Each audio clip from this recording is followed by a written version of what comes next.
Well, hello everyone and welcome back. Well, if you feel overwhelmed by the fact that you have social obligations this weekend and you are concerned, how am I ever going to take care of myself, achieve my health and weight goals? Well, don't worry because I am here for you today. It is Friday Eve and this is another edition. So dining out should not be stressful. Dining out should be fun, and you are going to be given the tools, very simple, so that you can walk away from your restaurant feeling light as a feather, satisfied, but guilt-free, and no stress at all. And this week, we are going to one of my favorite meals of the week, which is brunch.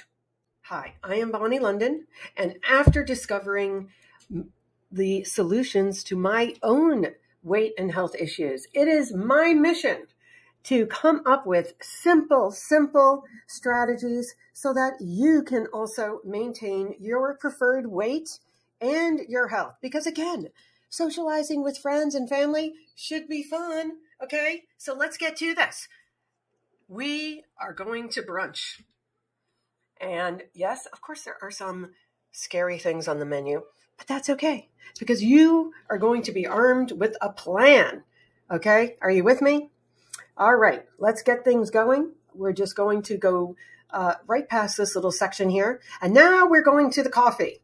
So if you drink coffee, which yes, I 100% drink coffee, then obviously none of these would be a problem at all. The only thing I'm going to tell you is with the sweeteners. So the sweeteners that I am currently really recommending, which you might have to bring with you, number one would be something very interesting called allulose, or the brand name is called actually RX sugar. And what is unique about it compared to the other non-nutritive sweeteners, it is that it is beneficial for insulin, which, by the way, insulin is the hormone that is in control of either storing or releasing fat from all of your cells. So the more that we can bring that down, the more that we are going to be able to maintain our health and our weight.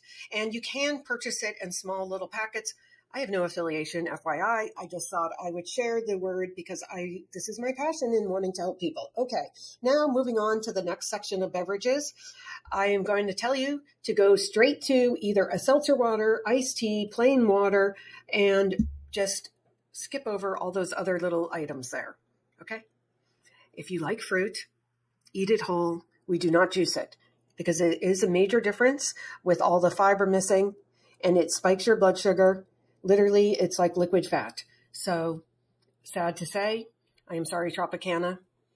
And of course, these are adult beverages, which if you are a day drinker, which I actually do not recommend, but okay, there's only one thing on here that I might suggest. And I do this once a year on Mother's Day. You know what it is? It's the Bloody Mary. And why is that? Because it's savory and without sugar. Because the worst thing you can do with alcohol is combine it with sugar. I am sure you're aware, alcohol is a toxin. So that means when your body gets it into your body, it's going to be metabolizing that before any other thing that you consume. So if you consume it with sugar, what is going to happen with that sugar? That is right. It's going to drive insulin up, and it's really going to put you in a bad situation. Okay. Next on the list here, we have the bowl of fruit, which is completely fine with me. But other than that, we are just going to move right along to, yes, the omelets. Now, I love a great omelet, and I would say that pretty much everything, every single one of these omelets is great. I just have a couple suggestions for you. One would be that you definitely have the yolk, as it is the healthiest part of the entire egg, and that the yolk has been just sadly accused of wrongdoing for way too far, but there is way too much research now to show you that every nutrient in there is something that could be helpful. After all, it does form an entire organism. And the egg white, to be honest, it has some protein in it, but really it's just there to protect the egg. Think about it. So enjoy the entire yolk. No need to throw away the yolk anymore. Okay.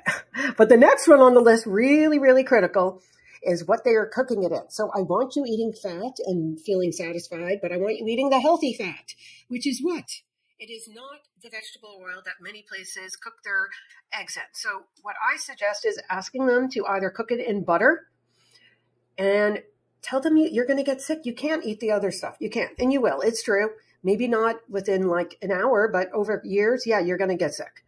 So I tell them, and believe me, when you switch to using butter, you're going to notice your energy level after you leave the restaurant. You really do notice a difference on how you feel. Of course, if it's possible, like in the case of, we'll just move on to the Eggs Benedict, poaching eggs, that is always an option where there's no fat at all. And then we don't even have to have the discussion with the waitress, right? So it's just, and I have no problem with having a little bit of English muffin here. It's really the fried stuff at the breakfast, like the waffles, French toast, pancakes, that I'm more concerned about, because we're taking those starchy carbs and then we're using the dangerous fat in combination. Okay.